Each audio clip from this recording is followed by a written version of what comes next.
Hello everyone, welcome to iExamB. So my name is Kailash Tiwari, ex-CFO for Union Bank of India.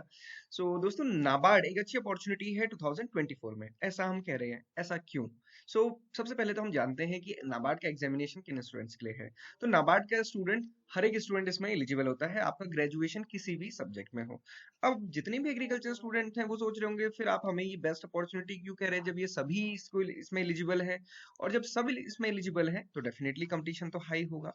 तो but आपको ये भी पता है इसमें कि यहाँ पे जर्नलिस्ट जिसमें सारे स्टूडेंट एलिजिबल होते हैं उसकी वैकेंसीज अलग आती हैं, और जो स्पेशलिस्ट होते हैं उनकी वैकेंसी अलग आती है। जैसे कि आप देखते हैं आईबीपीएस एएफओ, आईबीपीएस में भी जर्नलिस्ट के लिए पीओ वाली वैकेंसीज आती हैं और एसओ वाली स्पेशलिस्ट के लिए आती हैं। इसलिए ये एक अच्छी अपॉर्चुनिटी है। और सबसे बड़ी बात, यहाँ पे सैलरी 1 लाख प्लस है आपकी स्टार्टिंग में ही, तो इसलिए ये एक बेस्ट अपॉर्चुनिटी है। अब हर साल इसका नोटिफिकेशन आता है। नोटिफिकेशन कब आएगा ये कह पाना मुश्किल होता है, बट क्योंकि अभी प्रेजेंट साइकिल चल ही रही है तो इसके ओवर होने के कुछ महीनों में वो आ सकता है। बट एक चीज और है, जब रिजल्ट आ जाए, जब नोटिफिकेशन आ जाएगा ना, उसके बाद प्रिपरेशन करना थोड़ा सा मुश्किल है। अब मैं आपको ये दो सक्सेस स्टोरी दिखा रहा हूँ।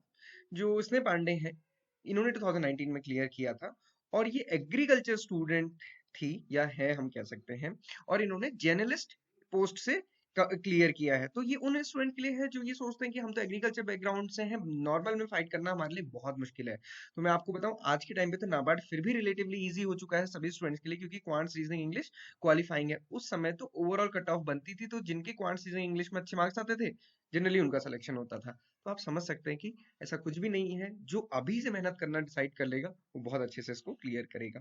बाकी ये सक्सेस स्टोरी भी है, आप देख सकते हैं कि कैसे तपन ने एग्रीकल्चर इंजीनियरिंग सब्जेक्ट से इसको क्लियर किया था। ओके, अब जैसा मैंने आपसे कहा कि ये बेस्ट अपॉर्चुनिटी है, और इसका एक बेनिफिट भी है। बेनिफिट ये है कि अगर आप इसको प्रिपेयर करते हैं ना, तो आपके सारे ही एग्जामिनेशन कवर हो जाते हैं। तो जब भी कोई मुझसे ग्रेजुएशन वाला स्टूडेंट पूछता है कि सर कौन से एग्जाम की प्रिपरेशन करें, तो मैं कहता हूँ अगर गवर्नमेंट प्रिपरेशन करनी है तो NABARD, NABARD is the best opportunity. NABARD की प्रिपरेशन आप करोगे, देखिए आपका रीजनिंग इंग्लिश क्वांट्स, मतलब आपका जो हमारा वो वाला पार्ट है आईपीएस एएफओ का प्रीलिम्स, दूसरा इसमें एग्रीकल्चर भी है तो आपका मेंस भी, तो ये सारी चीजें कंप्लीट कवर यहाँ पे ऑलरेडी हो जाती हैं।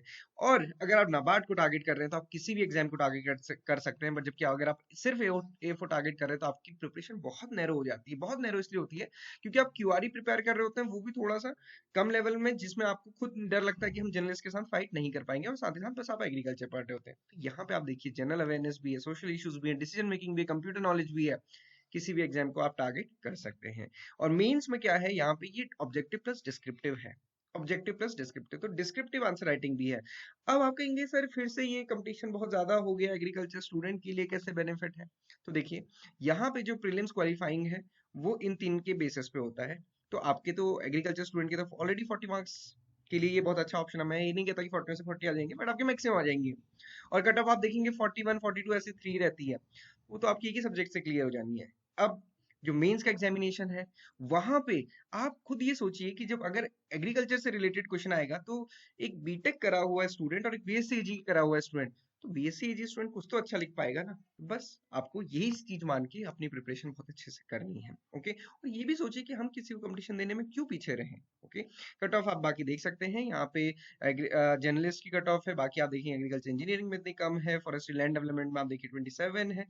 तो ये यहाँ पे कट ऑफ कम रहती है, इसीलिए एक अच्छी अपॉर्चुनिटी। कैसे प्रिपेयर करना है, सबसे पहले प्रीवियस ईयर पेपर दीजिए, आपको ये सारा हमारी वेबसाइट में मिल जाएगा। यहाँ पे डाउनलोड करने का भी ऑप्शन है, आप डाउनलोड करके भी देख सकते हैं, और आपको डिस्क्रिप्शन बॉक्स में हम लिंक दे देंगे। साथ ही साथ हम एक सेमिनार करने वाले हैं अभी 1 फरवरी को। तो 1 फरवरी को हम सेमिनार करेंगे। आपकी कोई भी डाउट क्वेरी क्वेश्चन है तो आप उसमें पूछ सकते हैं, नीचे आपको डिस्क्रिप्शन बॉक्स में लिंक मिल जाएगा एनरोल करने के लिए। और ये बिल्कुल फ्री होने वाला है, और उसमें हम ये डिस्कस करेंगे कि कैसे आप इसको बहुत अच्छे से प्रिपेयर कर सकते हैं। So this is all for today. I hope कि आप नाबार्ड को कंसिडर करेंगे और आपके सारे एग्जामिनेशन की प्रिपरेशन इसके साथ होगी। कोई भी डाउट क्वेरी क्वेश्चन होता है आप हमसे कभी भी कनेक्ट कर सकते हैं। All the very